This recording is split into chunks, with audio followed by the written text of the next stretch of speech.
Good evening बच्चों, अभी online classes में आपका स्वागत है। इस वीडियो में देखेंगे हम लोग साइंस 10th क्लास का मॉडल प्रैक्टिस 80 क्वेश्चन है जो VVI इम्पोर्टेड है। पूरे 80 क्वेश्चन देखिएगा। पहला क्वेश्चन है, ऐसे पदार्थ जिनसे होकर प्रकाश आसानी से पार कर जाता है उसे क्या कहे जाते हैं? ऐसे पदार्थ जिनसे होकर प्रकाश क्या करता है, आसानी से पार कर जाता है, उसे क्या कहते हैं? तो उसे पारदर्शी पदार्थ कहते हैं। क्या कहते हैं? पारदर्शी पदार्थ। और जिनसे प्रकाश आर पार नहीं होते उसे क्या बोलते हैं? अपारदर्शी पदार्थ कहा जाता है। तेल लगे हुए कागज क्या होता है? पारभासी पदार्थ होते हैं। परावर्तन का कौन होता है? तो परावर्तन का कौन होता है? परावर्तित किरण दर्पण की सतह पर खींचे गए अभिलंब के बीच का कौन होता है? परावर्तन कोण जो होता है ना, परावर्तित किरण और दर्पण की सतह पर खींचे गए अभिलंब के बीच का कोण को क्या कहा जाता है? परावर्तन कोण कहा जाता है। निम्नलिखित में किस दर्पण द्वारा किसी वस्तु का वास्तविक प्रतिबिंब मिल सकता है? तो ये होता है अवतल दर्पण द्वारा। किसके द्वारा? अवतल दर्पण द्वारा। अवतल दर्पण द्वारा कैसा प्रतिबिंब बनता है? वास्तविक प्रतिबिंब। वस्तु से छोटा और आभासी प्रतिबिंब इनमें से किस दर्पण से प्राप्त होता है? तो वस्तु से छोटा और आभासी प्रतिबिंब होता है जो उत्तल दर्पण से। किससे प्राप्त होता है? उत्तल दर्पण से।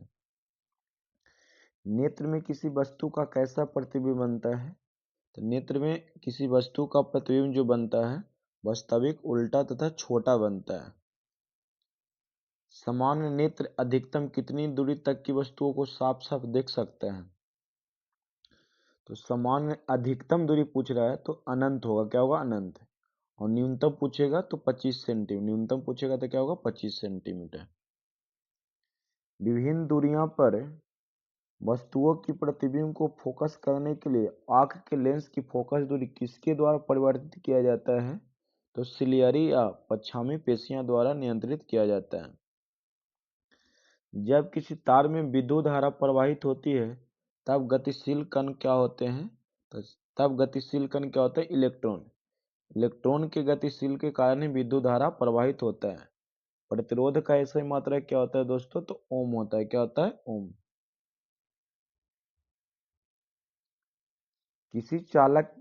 किसी चालक में धारा की दिशा और उससे संबंध चुंबकीय क्षेत्र की दिशा का नियम से ज्ञात की जा सकती है क्या? तो मैक्सवेल के दक्षिण हस्त नियम से। किसके नियम से? मैक्सवेल के दक्षिण हस्त नियम से क्या किया जाता है? तो किसी चालक की धारा की दिशा उससे संबंध चुंबकीय क्षेत्र की दिशा ज्ञात किया जाता है। कौन सा नियम से? तो मैक्सवेल के दक्षिण हस्त नियम से। किसी विद्युत धारावाही सीधी लंबी परिनालिका के भीतर चुंबकीय क्षेत्र क्या होता है? तो परिनालिका के भीतर चुंबकीय क्षेत्र होता है, इसके सिरे की ओर जाने पर घटता है। ऐसे में परिनालिका लंबी होनी चाहिए। फ्लेमिंग के वाम हस्त नियम में अंगूठा किसका दिशा का संकेत करता है? तो फ्लेमिंग के वाम हस्त नियम में अंगूठा जो है बल के दिशा का संकेत करता है। किसी प्रोटॉन का निम्नलिखित में से कौन सा गुण किसी चुंबकीय क्षेत्र में मुक्त गति करके समय परिवर्तित हो जाता है? तो संवेग का। किसका? संवेग का। रासायनिक अभिक्रिया को व्यक्त किया जाता है किसके द्वारा? तो रासायनिक अभिक्रिया को व्यक्त किया जाता है समीकरण के द्वारा। किसके द्वारा? समीकरण के द्वारा। निम्नलिखित में कौन समीकरण असंतुलित है? संतुलित का मतलब दोनों तरफ परमाणुओं की संख्या समान ना होना। तो इसमें हाइड्रोजन 2 है तो इसमें हाइड्रोजन भी 2 है, ये संतुलित है। पोटेशियम इसमें 1 है और इसमें पोटेशियम ही करे 2 है, तो ये संतुलित समीकरण नहीं है, असंतुलित समीकरण है। तो 15 का क्या हो जाएगा? बी।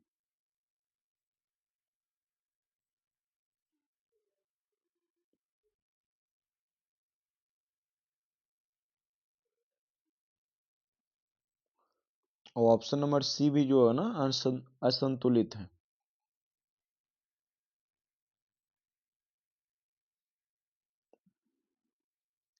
कैल्शियम कार्बोनेट को गर्म करने पर कैल्शियम ऑक्साइड एवं कार्बन डाइऑक्साइड बनते हैं। यह किस प्रकार का रासायनिक अभिक्रिया है? तो यह अपघटन अभिक्रिया हो जाएगा। क्या होगा? अपघटन अभिक्रिया। निम्नांकित में कौन भस्म नहीं है? तो सोडियम क्लोराइड भस्म नहीं है। निम्नांकित में कौन लवण है दोस्तों? तो 18 का हो जाएगा option number B. Sodium chloride क्या है? एक प्रकार का लवण है। निम्नांकित में इनमें से अम्ल के गुण नहीं होते हैं। तो 19 के हो जाएगा, जो लाल लिटमस पत्र को नीला कर देता है। अम्ल जो है ब्लू टू क्या करता है? रेड। ABR याद रखिए, एसिड ब्लू को क्या करता है? रेड।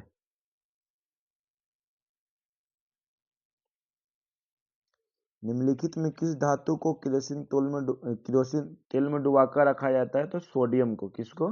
तो सोडियम को। बॉक्साइट निम्नलिखित में किस धातु का अयस्क है? बॉक्साइट निम्नलिखित में किस धातु का अयस्क है? तो 21 का राइट आंसर हो जाएगा ऑप्शन नंबर सी, एल्यूमिनियम का। किसका? एल्यूमिनियम का। निम्नलिखित में किस धातु पर वायु का प्रभाव नहीं पड़ता है? तो सोना पर, चांदी पर वायु का प्रभाव नहीं पड़ता है। क्वेश्चन नंबर 23 देखिए ना, इनमें किस धातु का विस्थापन उसके लवण के विलयन में लोहा द्वारा होता है? क्वेश्चन नंबर 23 का क्या होगा दोस्तों? तो तांबा का। क्या हो जाएगा? तांबा। प्रथम कार्बनिक यौगिक यूरिया का संश्लेषण किसने किया था? तो यूरिया का संश्लेषण किए थे हमारे बोहले नामक वैज्ञानिक ने। किसने? बोहले नामक वैज्ञानिक ने। जीवन शक्ति का सिद्धांत का प्रतिपादन किसने किया था? तो बर्जिलियस ने। किसने किया था? बर्जिलियस ने।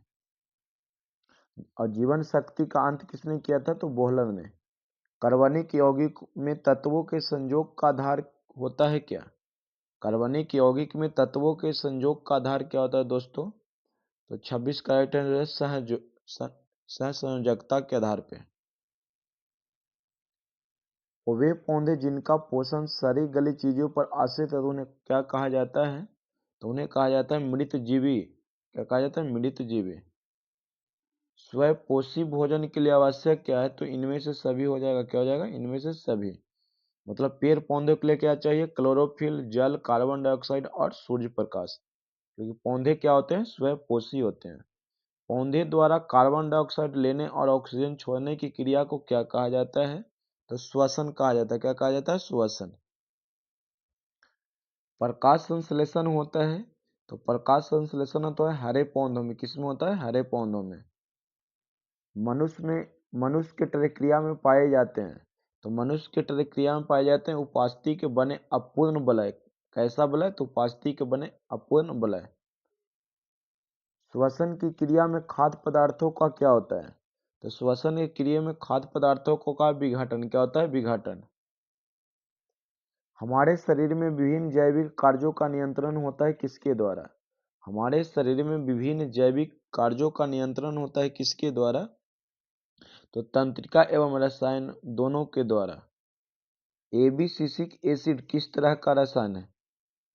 तो एबिसिड एक रसायन है वृद्धि रोधक हार्मोन, जो पेड़ पौधों में पाए जाते हैं। मिंडल ने मटर के पौधे में कुल कितने जोड़े विकल्पी लक्षणों का अध्ययन किया था? तो 7।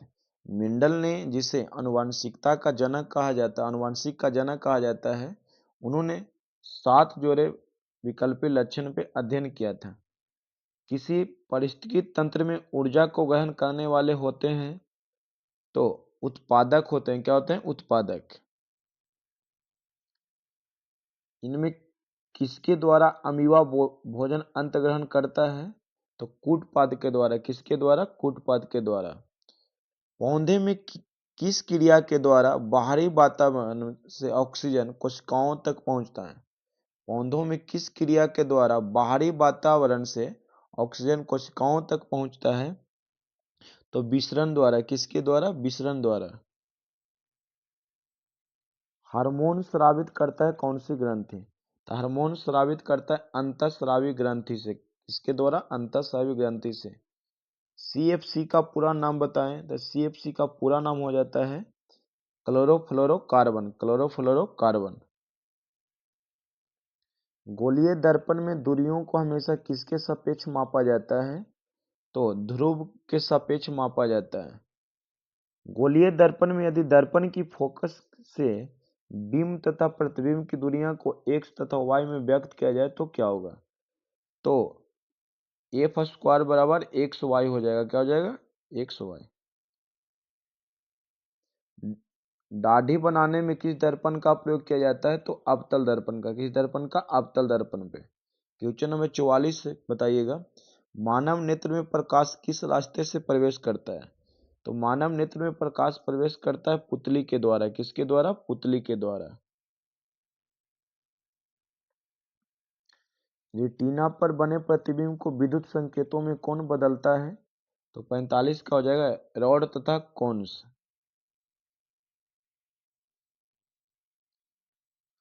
आंख जब पूरी तरह से तनाव रहित स्थिति में रहता है तो उसके लेंस की फोकस दूरी होती है क्या? जब आपका आंख पूरी तरह से तनाव स्थिति में रहता है तो उसके लेंस की फोकस दूरी क्या होता है? तो 46 का राइट आंसर हो जाएगा महत्तम। क्या हो जाता है? महत्तम। घरेलू विद्युत परिपथ में उपकरणों को कैसे समायोजित किया जाता है? घरेलू विद्युत जो होता है उसको किस क्रम में जोड़ा जाता है? तो समांतर क्रम में। याद रखिए कौन सा क्रम है? समांतर क्रम में। विद्युत फ्यूज का गलनांक कैसा होना चाहिए? तो विद्युत फ्यूज का जो गलनांक होता है कम होना चाहिए। क्या होना चाहिए? कम। उत्तल दर्पण में परावर्तक सतह पर लंबवत गिरती किरणें फोकस पर क्या होती है? तो समानांतर हो जाती है। क्या होते हैं? समानांतर हो जाती है। किस दर्पण में केवल आभासी प्रतिबिंब बनेगा? किस दर्पण में केवल आभासी प्रतिबिंब बनेगा? तो समतल तथा उत्तल में। किस दर्पण में वास्तविक प्रतिबिंब नहीं बन सकता है? तो समतल दर्पण में वास्तविक प्रतिबिंब नहीं बन सकता है। यदि वोल्ट मीटर को परिपथ में श्रेणी क्रम में जोड़ दिया जाए तो परिपथ में बहती धारा का मान क्या होगा? तो लगभग शून्य हो जाएगा। क्या हो जाएगा? शून्य हो जाएगा। 100 वाट तथा 40 वाट के बल्ब को घरेलू परिपथ में लगाने से कौन ज्यादा प्रकाश देगा? तो 100 वाट वाला ज्यादा देगा। क्या होगा? 100 वाट वाला ज्यादा देगा क्योंकि समांतर क्रम में जुड़ा हुआ है। किसी उपकरण का वाटेज क्या होता है? उपकरण का वाटेज क्या होता है? तो उपलब्ध वोल्टेज पे निर्भर करता है। किस पे? उपलब्ध वोल्टेज पे निर्भर करता है। जल शक्ति विद्युत संयंत्र में पानी के किस ऊर्जा को विद्युत ऊर्जा में बदलता है? तो गतिज ऊर्जा। कौन बदलता है? गतिज ऊर्जा। क्वेश्चन नंबर 56, प्रत्यावर्ती धारा जनित्र में कैसी धारा निकलती है? तो प्रत्यावर्ती धारा जनित्र से सिर्फ प्रत्यावर्ती धारा नहीं निकलता है। समय बदलने के साथ दिष्ट धारा में क्या बदल जाता है? तो परिमाण भी बदल जाता है। क्या बदलता है? परिमाण भी बदल जाता है।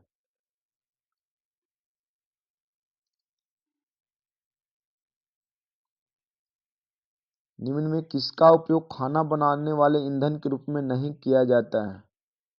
तो सीएनजी का उपयोग नहीं किया जाता है लेकिन बायोगैस एलपीजी कोयला का उपयोग किया जाता है।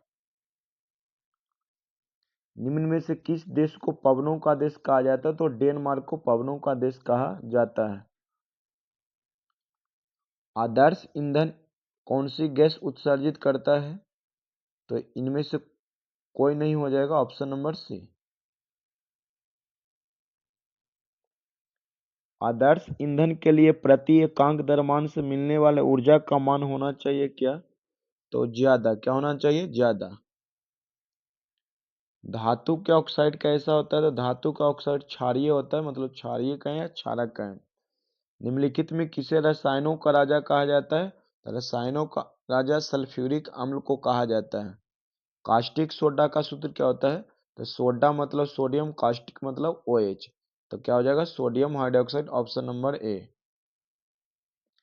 निम्नलिखित में क्षारीय प्रकृति का होता है। निम्नलिखित में कौन क्षारीय प्रकृति का है? तो सोडियम ऑक्साइड। निम्नलिखित में तन्नु अम्ल से प्रतिक्रिया करके हाइड्रोजन मुक्त करता है। निम्नलिखित में कौन है जो तन्नु अम्ल से अभिक्रिया करके हाइड्रोजन मुक्त करता है? तो जिंक। क्या हो जाएगा? जिंक।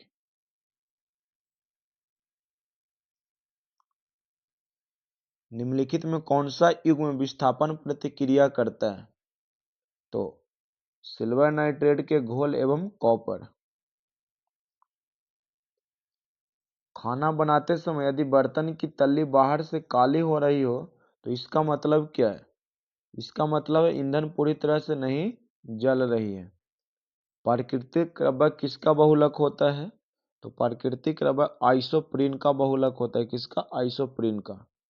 एथिलीन का अणु क्या है? एथिलीन का अणु क्या है? तो एथिलीन का अणु होता है जो समतलीय होता है। क्या होता है? समतलीय। एक तत्व X, HCl2 सूत्र वाला एक क्लोराइड बनाता है जो एक ठोस है जिसका गलनांक अधिक है। आवर्त सारणी में यह तत्व किस समूह से संबंधित होगा? तो मैग्नीशियम से संबंधित होगा, क्योंकि मैग्नीशियम की संयोजकता कितना होता है? +2। यहाँ पे +2 ऑक्सीकरण दे रहा, संयोजकता दे रहा है।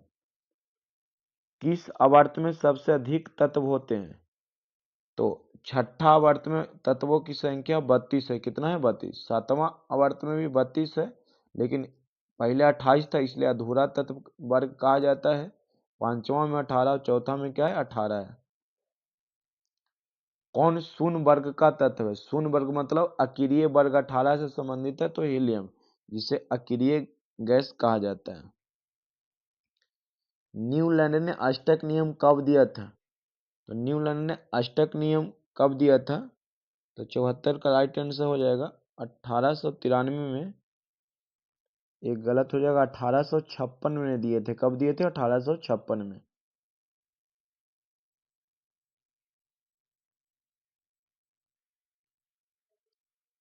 इनमें कौन प्रकाश संश्लेषी अंगक है? तो हरित लवक क्या है? प्रकाश संश्लेषी अंगक है। इनमें सामान्यतः किसका उपयोग कोशिका द्वारा ऊर्जा उत्पादन के लिए होता है? तो ग्लूकोज का। किसका होता है? ग्लूकोज का। जल तथा घुलनशील लवण का मूल रूप से पत्तियों तक पहुंचने की क्रिया किस ऊतक द्वारा संपन्न होती है? घुलनशील लवण का मूल रूप से पत्तियों तक पहुंचने का काम कौन करवाता है? जाइलेम। बीज रहित पौधों के उत्पादक में कौन सहायक होते हैं? तो जिबरेलियंस क्या हो जाएगा? ऑक्जिन एवं जिबरेलियंस। ऑप्शन नंबर क्या हो जाएगा? डी। निम्नलिखित में एक क्रिया जाति को कायम रखने के लिए कौन आवश्यक है?